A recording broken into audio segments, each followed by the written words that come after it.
Hello guys, welcome back to my channel. आज हम इस वीडियो के अंदर देखेंगे बेसिक नॉलेज। बेसिक नॉलेज किसके बारे में देखेंगे? हम देखेंगे कॉन्स्टिट्यूशन असेंबली यानी संविधान सभा के बारे में कि हमारी संविधान सभा का निर्माण किस तरह से हुआ, इसकी मांग किन के द्वारा की गई थी, फिर अंग्रेजों ने किस तरह के प्रपोजल लाके हमारे संविधान सभा का संविधान सभा का निर्माण किया था। तो यह हमारी एक बेसिक नॉलेज है जो हमें होना चाहिए कि हमारे संविधान सभा का निर्माण आखिरकार किस मिशन के तहत हुआ, किस तरह के प्रपोजल आए गए, मतलब किस तरह के प्रस्ताव आए, फिर हमने किस तरह अपनी संविधान सभा का निर्माण किया, तो कैसे चुनाव करवाया जाए, ये सब चीजें हम इस वीडियो के अंदर देखेंगे। तो सबसे पहले हमारा आता है कॉन्स्टिट्यूशन असेंबली यानी संविधान सभा। संविधान सभा, तो जब संविधान सभा की मांग है वो किन लोगों के द्वारा की गई थी? तो संविधान सभा की मांग लोकमान्य तिलक, बाल गंगाधर तिलक, महात्मा गांधी, एम.एन. रॉय, हमारे संविधान सभा की मांग की गई बाल गंगाधर तिलक। सबसे पहले इनके द्वारा हमारे संविधान सभा की मांग की गई थी। बाल गंगाधर तिलक, महात्मा गांधी,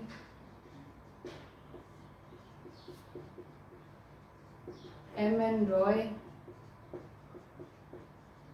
द कांग्रेस कमेटी,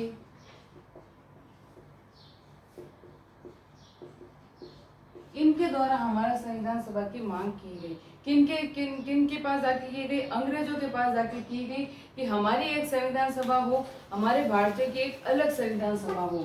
तो फिर इनकी मांग पर, इन सभी की मांग पर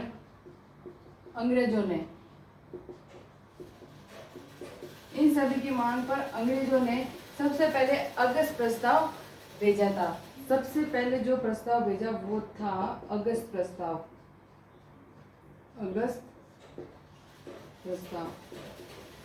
और ये भेजा था 1940 में यानी 1914 के अंदर। तो आप बोलोगे कि इसको अगस्त प्रस्ताव क्यों कहा? क्योंकि ये अगस्त में भेजा गया था, इसीलिए इसे अगस्त प्रस्ताव कहा गया।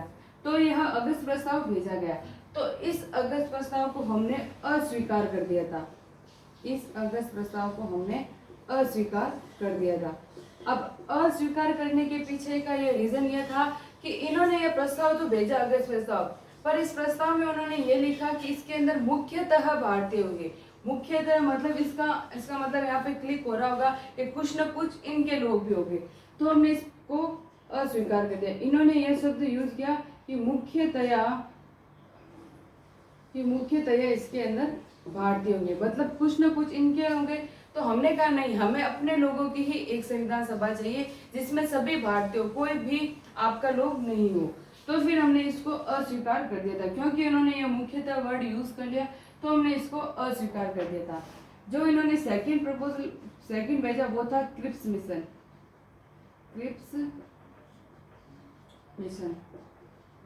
ये भेजा था 1942 में। इसके अंदर उन्होंने हमें गुमराह करने की बात की। इसके अंदर उन्होंने बोला जो 1942 के अंदर क्रिप्स मिशन भेजा, इसमें उन्होंने कहा कि अभी सेकेंड वर्ल्ड वॉर चल रहा है, तो अभी सब अस्त व्यस्त है, तो हमें सेकेंड वर्ल्ड वॉर खत्म होने के बाद आपके संविधान सभा के बनाने के बारे में आपकी अलग संविधान सभा की चर्चा करेंगे। लेकिन हमने भी इसको अस्वीकार कर दिया। हमने कहा कि भाई ये संविधान सभा, भाई सेकंड वर्ल्ड वॉर चल रहा, हमें उससे क्या लेना देना, हमें अब तो संविधान सभा चाहिए, तो हमने इसको अस्वीकार कर दिया। फिर फाइनली क्या हुआ? सेकंड वर्ल्ड वॉर खत्म होने के बाद ब्रिटेन के अंदर यानी इंग्लैंड में चुनाव हुए, तो वहां का एक पीएम बना, वो था एटली। ब्रिटेन का पीएम बना एटली। तो एटली ने पीएम बनने के बाद चुनाव हुए, तो उसने अपनी एक कैबिनेट बनाई। भाई हर जगह जब प्रधानमंत्री बनता है तो वो अपना एक मंत्रिमंडल बनाता है, तो उसने अपनी एक कैबिनेट बनाई यानी मंत्रिमंडल। इसी मंत्रिमंडल में से उसने 3 लोगों को भेजा था। वो 3 लोग थे, 1 2 3। एटली के द्वारा कैबिनेट मिशन भेजा गया। इसे कैबिनेट, हिंदी एंड इंग्लिश में कैबिनेट मिशन ही बोलते हैं। कैबिनेट मिशन भेजा गया एटली के द्वारा। जब एटली पीएम बना तो इसने कैबिनेट मिशन भेजा। कैबिनेट मिशन में जो सबसे पहले थे वो थे पैथिक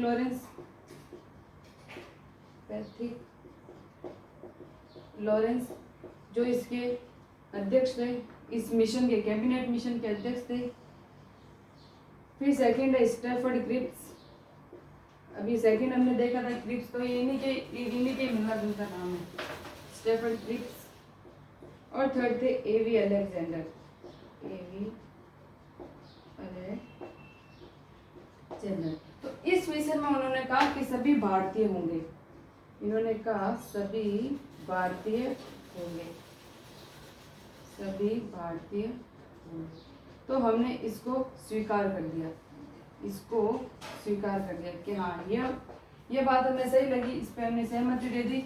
और कैबिनेट मिशन के द्वारा 1946 में, और ये भेजा गया था मार्च 1946 में, मार्च 1946 में। तो हम मान लिए कि भाई अब हमें संतुष्ट है। अब बात आती है हमारी संविधान सभा की, कि हमारी संविधान सभा कैसे बनेगी, किस तरह चुनाव करवाए गए थे, कितने सदस्य कहाँ से निर्वाचित हुए, ये अब हम देखेंगे।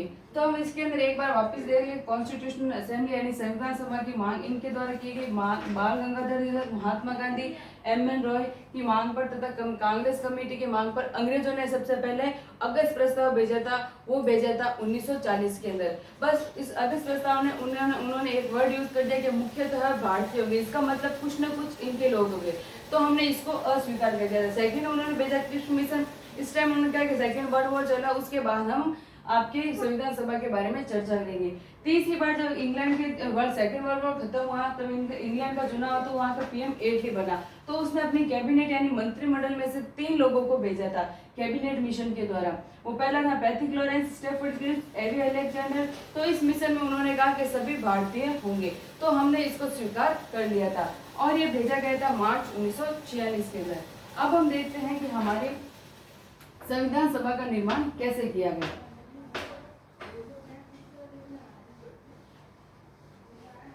अब आती है संविधान सभा।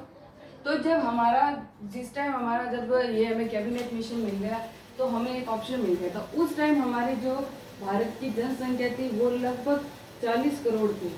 40 करोड़, लगभग 40 करोड़ हमारी जनसंख्या थी। 40 करोड़ से कम भी थी, बट लगभग आंकड़े बता रहे हैं, लगभग 40 करोड़ जनसंख्या थी। उस टाइम जब हमारा संविधान सभा की बात आई, तो उस टाइम हमारे भारत की लगभग जनसंख्या 40 करोड़ थी। तो उसके अंदर क्या हुआ कि यह नियम यह कहा गया कि भाई प्रत्येक 10 लाख पर एक सदस्य निर्वाचित किया जाएगा। तो एक चीज यहाँ पे की गई कि पर 10 लाख पर, यानी प्रत्येक 10 लाख पर, प्रत्येक 10 लाख की जनसंख्या पर, जनसंख्या पर एक सदस्य निर्वाचित होगा, ये कहा गया। तो इसके अंदर जो एक सदस्य निर्वाचित होगा, तो कुल मिलाकर हमारे 389 सदस्य निर्वाचित होकर आए। 389 सदस्य संविधान सभा के लिए 389 सदस्य हुए।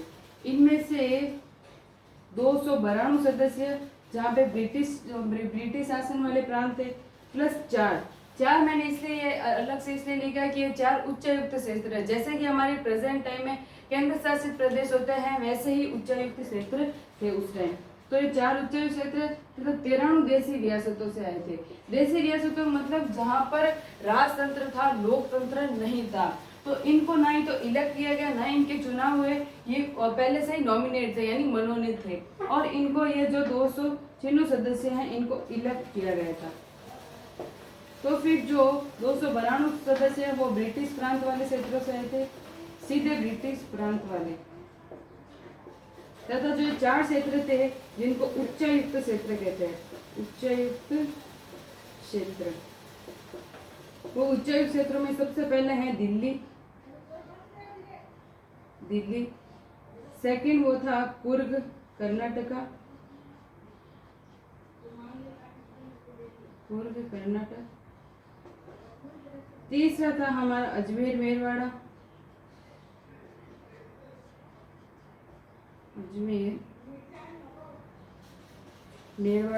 और जो हमारा चौथा था वो था बलूचिस्तान, जो एट प्रेजेंट पाकिस्तान के अंदर है, बलूचिस्तान। तो हमने यहाँ पे ये देख लिया कि जो 4 उच्चायुक्त क्षेत्र थे उनमें सबसे पहले था दिल्ली, फिर था कुर्ग कर्नाटका, अजमेर मेरवाड़ा और बलूचिस्तान जो भी एक प्रेजेंट पाकिस्तान में है। 292 सदस्य इलेक्ट, ये 296 सदस्य, टोटल 296 है जो इलेक्ट होते आए थे। उनमें से 292 सीधे ब्रिटिश प्रांत वाले क्षेत्रों से थे, जबकि चार जो सदस्य वो उच्चायुक्त क्षेत्रों से चुनकर आए थे। उनमें से थे दिल्ली, कुर्ग कर्नाटका, अजमेर मेरवाड़ा तथा बलूचिस्तान था पाकिस्तान। और यह देसी रियासतों से चुन के आए थे, यानी प्रिंसली स्टेट्स बोल सकते हो, देसी रियासतों से नॉमिनेट होके आए थे, यानी मनोनीत होते हुए आए थे। अब आता है कि भाई इसके अंदर 389 सदस्य थे, उनमें से 292 सदस्य सीधे ब्रिटिश प्रांत वाले क्षेत्रों से चुनकर आए थे। 4 सदस्य जो थे वो उच्चायुक्त क्षेत्रों से आए थे, जिनमें दिल्ली, कुर्ग कर्नाटका, अजमेर मेरवाड़ा तथा बलूचिस्तान पाकिस्तान। 93 जो सदस्य थे वो देसी रियासतों से डायरेक्ट नॉमिनेट हुए थे, मतलब उनका कोई चुनाव नहीं आता, वो मनोनीत होके आए थे, क्योंकि वहां पे राजतंत्र था, लोकतंत्र नहीं था।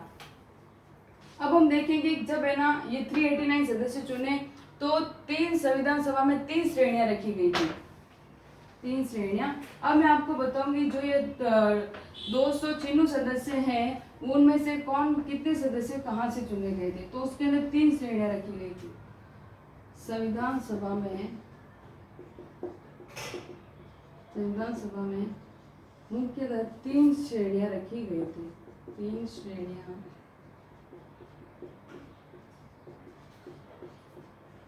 रखी गई थी। पहली है मुस्लिम लीग,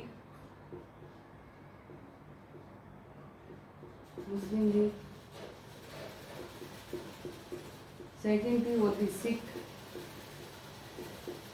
थर्ड जो थी वो है सामान्य। अगर आपके क्वेश्चन आए कि संविधान सभा में कितनी श्रेणियां रखी गई थी उस टाइम जब फर्स्ट बार चुनाव करवाए गए थे, तो 3 श्रेणियां रखी गई थी आम चुनाव के अंदर। उनमें से पहली थी मुस्लिम लीग, दूसरी थी सिख, तीसरी थी सामान्य। अब हम देखेंगे कि किस 389 सदस्य हैं वो कहाँ से आए थे।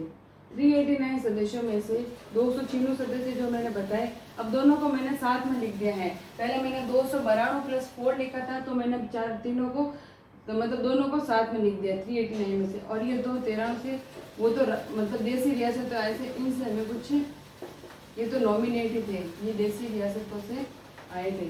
जो ये 296 सदस्य हैं उनमें से कांग्रेस कमेटी के 208 सदस्य थे।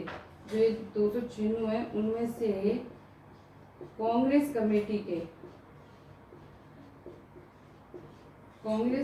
के 208 सदस्य थे। और मुस्लिम लीग के इसमें 73 सदस्य थे। मुस्लिम लीग के 73 सदस्य थे। और जो अदर थे यानी अन्य थे उसके 15 थे। तो आप याद रखना, कांग्रेस कमेटी के 208 सदस्य थे, मुस्लिम लीग के 93 सदस्य थे तथा अदर 15 सदस्य थे, तो वहां से चुनकर आए थे। आपको एक अलग चीज एक और बता दूं कि इनमें से 15 महिलाएं भी थी जो निर्वाचित होकर आई थी। 15 महिलाएं थी जो निर्वाचित होकर आए थे। ये कंपटीशन एग्जाम में पूछा जाता है कि कितनी महिलाएं थी जो निर्वाचित होकर आई थी जिस टाइम हमारा पहला आम चुनाव करवाया जाएगा। तो उसके अंदर जो 15 महिलाएं थी वो निर्वाचित होकर आई थी। और जो 93 है वो तो प्रिंसली स्टेट है, मतलब राजतंत्र है, यहाँ पे ये नॉमिनेट ही है। नेक्स्ट वीडियो के अब हम देखेंगे कि हमारी संविधान सभा की पहली बैठक कब की गई, दूसरी बैठक कब हुई तथा उसमें कौन कौन से प्रस्ताव लाए गए। अब हमारे संविधान का निर्माण कार्य शुरू हो गया था, मतलब संविधान सभा का तो निर्माण हो गया था, पर अब इसके अंदर कौन कौन से मतलब अनुच्छेद रखे जाएंगे, क्या प्रस्ताव आए थे, किसने कौन सा प्रस्ताव दिया, इसके बारे में हम नेक्स्ट वीडियो में अंदर देखेंगे। धन्यवाद। अगर आपको वीडियो अच्छी लगे तो कमेंट में करके जरूर बताना, लाइक शेयर एंड सब्सक्राइब करें।